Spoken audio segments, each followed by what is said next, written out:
whatever device you're using. It's a true treat for me to welcome back into the KUM studios in Harmon here on KUM News Extra, Senor Peter Onedera, always doing great things for our island's culture, specifically like with language. So, Senor, very nice to see you again. Buenas and off a day. And it has been far too long. It's at least a year since we last sat down together, had a nice chat about Chamorro language. Pretty much so, yes. Of course, it's always a pleasure to come here and talk to you and see that you're still here and doing quite well yourself. So well, I'm happy to be here. I've pigeonholed myself. Well, that's an interesting way to look at it. But certainly your own career is not pigeonholed because your passion is language, sharing the language, not just making sure that our people's native tongue survives, but also making sure that people continue to speak it. And why we're talking tonight is really interesting because you have got a book of poetry. Yes, it's my latest foray, I guess, into writing in the indigenous language and so forth. And you're right, that is my passion, that is my lifelong love, so to speak. And I'm here again to talk about it and go from there. Now I'm kind of curious, Peter, because as the son of two educators, you know, yes, my mom has always taught poetry, English literature, and my dad was, you know, vocational education. Not to criticize or challenge the dialect of our people, but how well does Chamorro translate to actual poetry? Because it works it works amazing for song. You know, it's a beautiful language when spoken. I've gotten many lectures from my nana and my tata in Chamorro, so you know when you're disciplining someone, it's very effective in that way too. How well does it actually translate to poetry?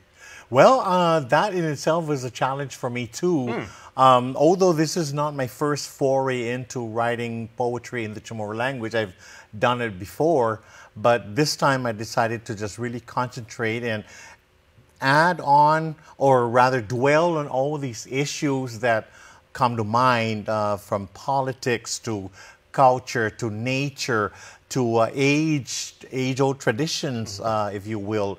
And of course, from my mindset, I'm now a senior citizen, so I'm now extolling all the virtues of what I learned and earned through the decades, if you will. You're like fine wine, Peter. You get better with age. Well, that's a nice way of putting it, I guess. But hopefully we all do. Yeah, and it certainly was a challenge, and of course, conforming to, I guess, the traditional way of writing poetry. Should it be rhyming? Should it be free verse? Should it be metaphors or things of that nature, limericks even, and so forth. Exactly. And in the course of my work doing that, I developed my own style that is in the book, and it's entitled Naza, which is a rhyming of 4 lines and so forth in the Chamorro language and so forth. And that in itself was a tremendous challenge because on that particular section of the book, by the way, the title of the book is Taimano Naini, which means how is this, which are thoughts and ideas that face us as Chamorros and so forth. But it was about people that I've dealt with through the years and so forth. So I kind of crafted that quite delicately, if you will, but also putting the words that I feel about certain individuals and so forth. So there's about maybe almost 30 of them that range from way back to my youth to current life at this point. So with your own style, the Naza style that you developed. Naza style, yes.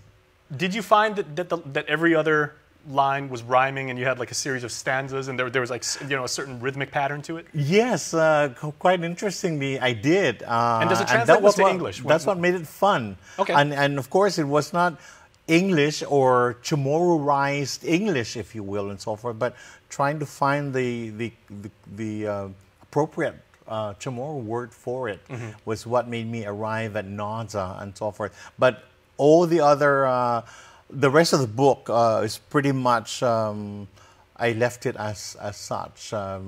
There's a few that are free verse, there's a few that were rhyming and so forth, but that's for the reader to assess, I guess, and determine whether I touched upon that avenue of poetry in the Chamorro sense of things.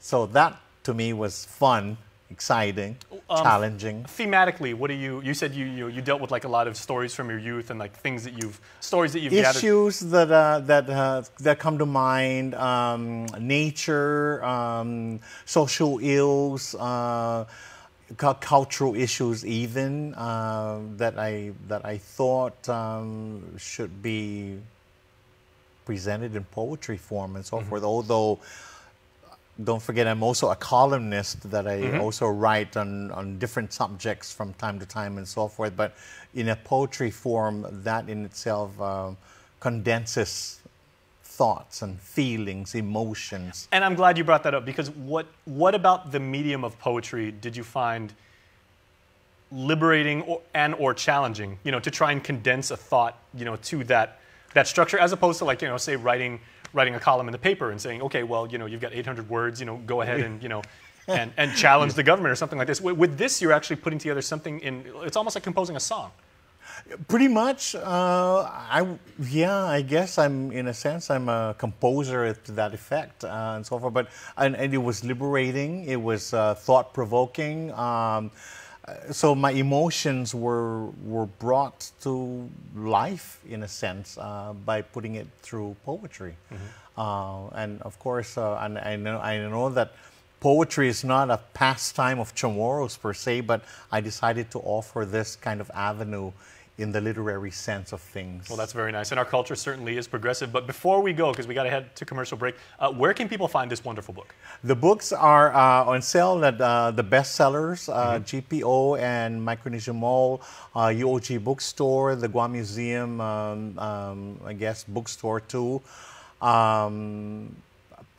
And online, I think it can be ordered online through University Press and so forth. All right, we'll look forward. Congratulations once again. That's an amazing achievement. Thank you, and Si Zeus Masi. Si Zeus Masi to you too as well. Please stay tuned. We are back after this. Guam's auto appearance